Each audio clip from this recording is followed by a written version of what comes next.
Speaker साहब, मेरा कोई किसी से लड़ाई नहीं है। मैं पहले दिन से जब यहां आया हूं, तकरीर नहीं करने दी मुझे। जब मैं बात करता हूं शोर मचता है, गलत बातें करती है। मेरी किसी से कोई लड़ाई है? इन सबको जो भी ये समझता है कि ये मैं किसी से लड़ाई की वजह से या कोई मैं अपने दुश्मनियां किसी से है, मेरी कोई किसी से दुश्मनी नहीं।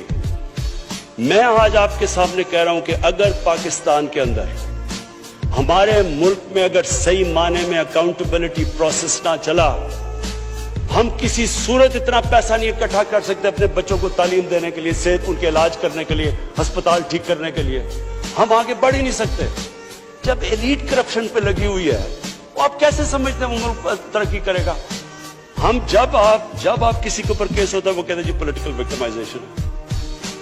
मुझे ये बताएं कि मेरे ऊपर पॉलिटिकल विक्टिमाइजेशन नहीं थी जब इन्होंने मेरे ऊपर 2002 का फ्लैट डिक्लेयर हुआ, मुझे इन्होंने सुप्रीम कोर्ट में 6 केसेस कर दिए। मेरे इलेक्शन कमीशन के अंदर मुझे सुप्रीम कोर्ट में 2 केसेस किए। क्या मैंने कहा कि कभी मैंने कहा विक्टिमाइजेशन है? मैं जवाब देता हूं। मैं जब वो फ्लैट लिया था, मैं सारी दुनिया जानती है मैं इंटरनेशनल क्रिकेटर था, मैं तो जवाब नहीं था। मेरे पास तो कोई पब्लिक ऑफिस नहीं था। उसके बावजूद 10 महीने में स्पीकर साहब, जो मेरे से सुप्रीम कोर्ट ने जवाब मांगे मैंने दिए। 40 साल पुराने कॉन्ट्रैक्ट दिए, मॉर्गेजेस दिखाए, किधर से पैसा आया, मॉर्गेज में कितना गया, कब वो मॉर्गेज दिया, फ्लैट कब बिका, बीवी से जो पैसे लिए हुए थे यहां जमीन लेने के लिए। आपको पता है सुप्रीम कोर्ट ने मेरे से पूछा कि जनाब आप बताएं, साबित करें कि आपने बीवी को पैसे वापस किए थे। वो बीवी ने ईमेल दे रही है कि हाँ इसने पैसे वापस किए थे। उन्होंने कहा नहीं सबूत दो। ये कभी हुआ ही नहीं है ऐसे कि वो बीवी कह रही है पैसे, वो कहते नहीं। बैंक स्टेटमेंट्स निकाल के दी 15 साल पुरानी, जो मेरा ट्रांजैक्शन बीवी के साथ था। मनी ट्रेल दी, सारा जो पैसा वहां से हलाल की कमाई का बाहर से पाकिस्तान लेके आया, उसकी मनी ट्रेल दी। स्पीकर साहब, कोई मैंने कमाल नहीं किया। ये हर उस मुल्क में जिसमें जेन्युइन डेमोक्रेसी है, वहां एक लीडर को जवाब देना पड़ता है, क्योंकि वो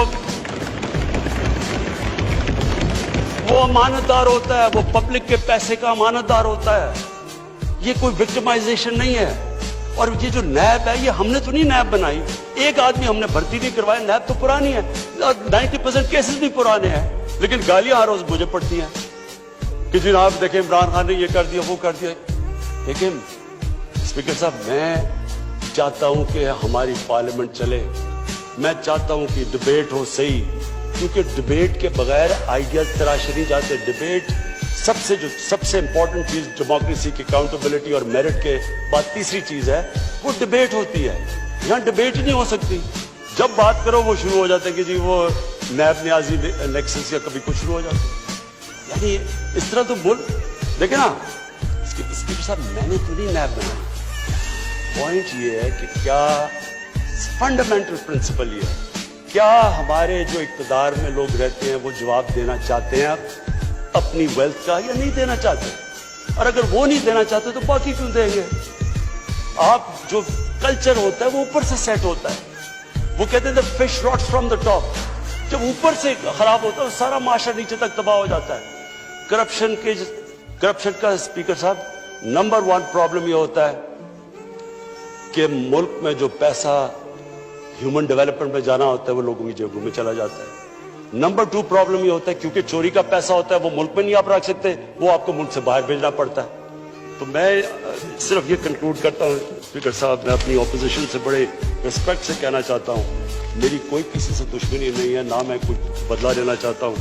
मैं सिर्फ ये बिलीव करता हूँ कि हमारा मुल्क, अल्लाह ने इसको इतनी नेमतें दी हैं, अल्लाह ने इससे क्या क्या चीजें नहीं हमें दी, लेकिन जब तक इस मुल्क के अंदर रूल ऑफ लॉ मीन्स कि everyone is equal in front of law, जब तक रूल ऑफ लॉ और लीडरशिप की अकाउंटेबिलिटी नहीं होगी, हम भी वही सारे बनाना रिपब्लिक्स की तरह एक समुंदर होगा गरीबों का और थोड़े से अमीर लोग होंगे। शुक्रिया।